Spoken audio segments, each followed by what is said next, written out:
Hello friends, मैं मोहम्मद ज़करिया खान और आप देख रहे हैं सिवनी लाइव। फिलहाल मैं हूँ सिवनी के बरघाट विधानसभा के धारना कला गांव में। यहाँ पर कुछ लोग खड़े हैं। देख के ही लग रहा होगा आपको कि ये स्टूडेंट्स हैं या फिलहाल इनको शिक्षित बेरोजगार कहना ज़्यादा अच्छा होगा। मैंने ऐसा कहा तो किसी को बुरा तो नहीं लगा ना? चलिए, मैं चाहूँगा आप थोड़ा सा आगे आ जाइए, हम बात करेंगे। क्या नाम है आपका? अनिमेश गुरदेकर।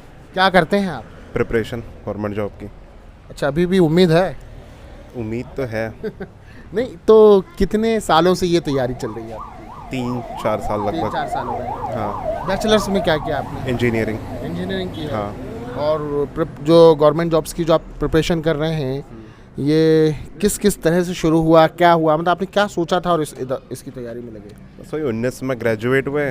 उसके बाद फिर थोड़ा प्रिपरेशन का सोचा। हाँ। इंदौर गए, फिर लॉकडाउन लग गया। हाँ। लॉकडाउन के बाद घर आ गए, फिर प्रिपरेशन का सोचा, स्टार्ट किया तो फिर वही वैकेंसीज वगैरह आ नहीं रही थी, तो उसी में थोड़ा दिक्कतें हो रही थी। फिर जो भी एग्ज़ाम आ रहे थे तो उस तरीके से नहीं आ पा रहे थे कि कंटिन्यू प्रिपरेशन हो पाए। हाँ। मैं चाहूँगा आप थोड़ा आगे आइए। आइए तो। अच्छा, आप आइए, है ना? क्या करते हैं आप? थोड़ा इधर आइए। क्या करते हैं आप? मैं जॉब कर रहा हूँ अभी तो। क्या नाम है आपका? विशाल रंगडाले। किस चीज़ की जॉब करते हैं? मैं प्राइवेट जॉब कर रहा हूँ वेयर हाउस में। वेयर हाउस में? जी। तो कितना कमा लेते हैं आप? सर क्या बताएं, कुछ कमा ही नहीं पा रहे, कमाई तो हो ही नहीं रही है। नहीं, ये सवाल करना नहीं चाहिए, फिर भी पूछ रहा हूँ। वही 10-11 हज़ार रुपये मंथली। कमा लेते हैं, घर चल जाता है उसमें? नहीं चल पाता सर। आपका एजुकेशन? सर मेरा ग्रेजुएशन कंप्लीट है। क्या किया आपने? मेडिकल लैब टेक्नीशियन किया हुआ है। आपने लैब टेक्नीशियन किया हुआ है? जी। और मतलब फिर वेयर हाउस में जॉब कर रहे हैं? क्या करें सर, वैकेंसी ही नहीं आ पा रही है। थोड़ा सा इधर आगे आइए ज़रा। अब ज़रा हमारे दर्शकों को बताइए आपने क्या क्या किया है और किस तरह से क्या है, मतलब सारी चीज़ें।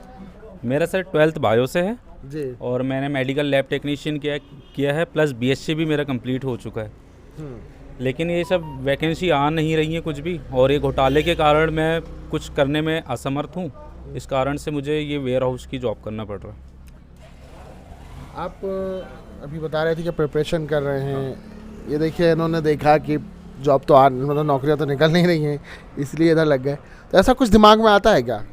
हाँ, दिमाग में तो आता है। क्या आता है? मतलब कि कुछ हम भी कुछ कर लें या प्राइवेट सेक्टर में ही जॉब ढूंढने लग जाएं।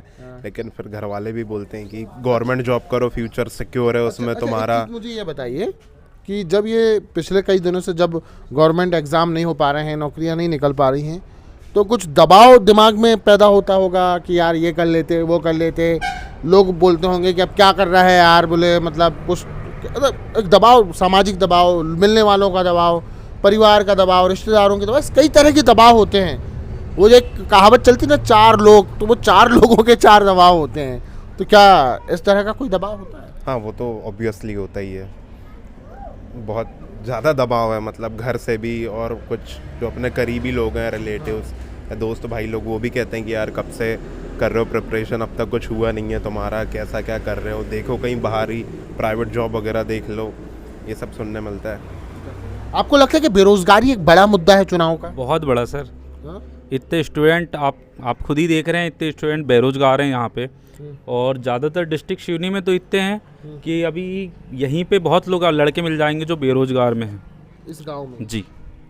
तो क्या एक हम वो मान के चलें कि वजह क्या है, सरकारी नौकरियों का ना होना, या क्या वजह मानते हैं? सरकारी नौकरी का ना, और घोटाला, सबसे बड़े घोटाले जो चल रहे हैं इस राज्य में, सबसे बड़ा यही मुद्दा है घोटाले का। आपने देखे पटवारी, इससे पहले व्यापम घोटाला हुआ था। ये सब घोटाले के कारण ये सब हो रहा है, और बच्चों का मनोबल भी कम हो रहा है। आप आएंगे? आप क्या नाम है आपका?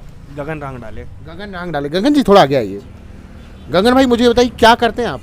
मैं अभी तो स्टडी कंप्लीट हुआ है मेरा, बीए प्लस बीएड मैंने कंप्लीट कर लिया है, और बी फॉर्म अब भी मेरा रनिंग में है।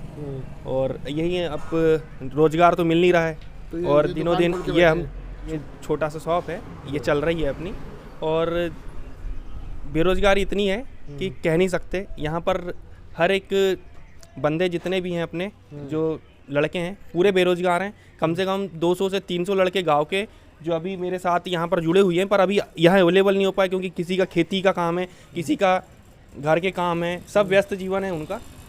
सोशल वर्कर है, यानी यहाँ पर बहुत सारे जितने भी काम रहते हैं, ये जैसे अपने रक्तदान का वो है, अभी यही वर्कर यानी वो जो काम करवा रहे हैं, अब यही काम करने के लिए अब हम वही कर रहे हैं कि अब यहाँ पर गांव में रह के अब क्या सुधार हो सके। क्या करते हैं आप? मेरा भाई खड़े तो हो जाओ यार। मेरा बी फार्म कंप्लीट है, एम फार्म भी कंप्लीट है भोपाल से, लेकिन फ़िलहाल मैं अभी घर में ही हूँ। क्या कर रहे हैं? पापा के बिजनेस को चला रहा हूँ, अब कुछ रोज़गार है नहीं। पापा का बिजनेस छोटा सा, उसी को आगे बढ़ा रहा हूँ। क्या बिजनेस है भाई?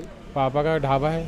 अच्छा, ये सब चीज़ भी चल रहा है कि कोई बी फार्मा करके ढाबा चला रहा है, कोई लैब टेक्नीशियन करके वेयर हाउस में जॉब कर रहा है, कोई प्रिपरेशन कर रहा है सरकारी नौकरी की, कोई बंदा अपना ग्रेजुएशन कंप्लीट करने के बाद एमपी ऑनलाइन की दुकान खोल के बैठा है।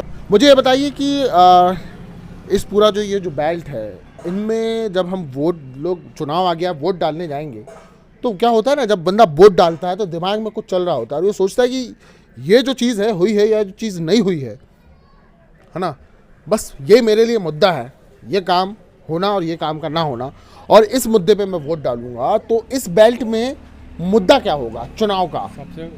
इसमें मुद्दा तो उतना समझ नहीं आ रहा है, क्योंकि मैक्सिमम क्या होता है कि जो फैमिली जिस पार्टी को सपोर्ट करती है, उसके घर का बेटा भी उसी को सपोर्ट करता है, चाहे वो खुद प्रिपरेशन कर रहा हो, वो खुद फेल हुआ हो, या गवर्नमेंट की वजह से उसको कुछ हुआ हो, तो वो गवर्नमेंट को ब्लेम नहीं करेगा, वो जिस पार्टी को सपोर्ट करता है उसी को करेगा। मैं मुद्दा पूछ रहा हूँ, आप पार्टी की बात कर रहे हैं। मुद्दा नहीं, मुद्दा क्या असर डालेगा? मतलब बेरोजगारी। यहाँ पे मुद्दा तो मेरा मुद्दा होता है ना कि कोई भी चीज़ कि इंसान को दिमाग में लगता है कि मैं इस चीज़ पे वोट डालूंगा, ये चीज़ यहाँ पे मुद्दा बनेगी। मैं ये नहीं पूछ रहा हूँ कौन किसको वोट डालेगा। मैं बताता हूँ, जैसे इस एरिया का सबसे बड़ा मुद्दा बेरोजगारी है। दूसरा सबसे बड़ा मुद्दा है इस एरिया में स्वास्थ्य की भी व्यवस्था कुछ नहीं। अगर किसी को अगर कोई व्यक्ति अगर इस रोड से जा रहा है, रास्ते में अगर टू व्हीलर से भी टकराया है तो उसको सीधा बरघाट जाना पड़ेगा, और या तो बरघाट में भी डॉक्टरों की इतनी लापरवाही है, उसको सीधा सिवनी रेफर कर देंगे। जरा सी भी मतलब एक छोटा सा भी किसी को अगर छोटी सी भी चोट आती है इस एरिया में, उसकी व्यवस्था नहीं। और बेरोजगारी तो समझ जाइए कि इस एरिया का हर चौथा आदमी आपको रोजगार मिलेगा। यहाँ पे जो हमारे डॉक्टर्स हैं सिविल हॉस्पिटल में, तो वो अपना प्राइवेट क्लिनिक खोल के बैठे हुए हैं, हॉस्पिटल में ध्यान नहीं देते हैं, अलग से अपने उनकी कमाई चलते रहती है।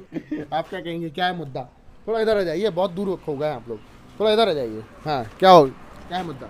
सर मुद्दा सबसे बड़ा बेरोजगारी का है। हाँ। यहाँ पे जो हॉस्पिटल है, रोडें हैं कई प्रकार की, यहाँ के किसान बहुत परेशान हैं, सब चीज़ें, और बेकारी सबसे ज़्यादा है। आपके हिसाब से मुद्दा क्या है? मुद्दा है शिक्षा, और शिक्षा कंप्लीट करने के बाद पूरे बेरोजगार बच्चे, हाँ। और यहाँ पर टूटी फूटी सड़क और होते एक्सीडेंट, दिनों दिन एक्सीडेंट के केसेस इतने हैं कि यहाँ पर रोड का बहुत ज़्यादा ज़रूरी है आज की डेट में। बालाघाट सिवनी रोड, ये काका को बोला, आप काका को। बालाघाट सिवनी रोड सबसे बड़ा मुद्दा है यहाँ पर। तो हमारी यह बातचीत अब यहीं ख़त्म होती है। कुछ स्टूडेंट्स मिल गए थे, हमने उनसे बातचीत की। हमारी यह बातचीत आपको कैसी लगी? यूट्यूब पर देख रहे हैं तो चैनल को सब्सक्राइब करें, फेसबुक पर देख रहे हैं तो पेज लाइक करें, और इंस्टाग्राम पर हमें फॉलो करें। एक बात और, कमेंट बॉक्स में हमारी इस बातचीत पर अपनी प्रतिक्रिया ज़रूर दें। फिर मिलेंगे। जय हिंद, जय भारत।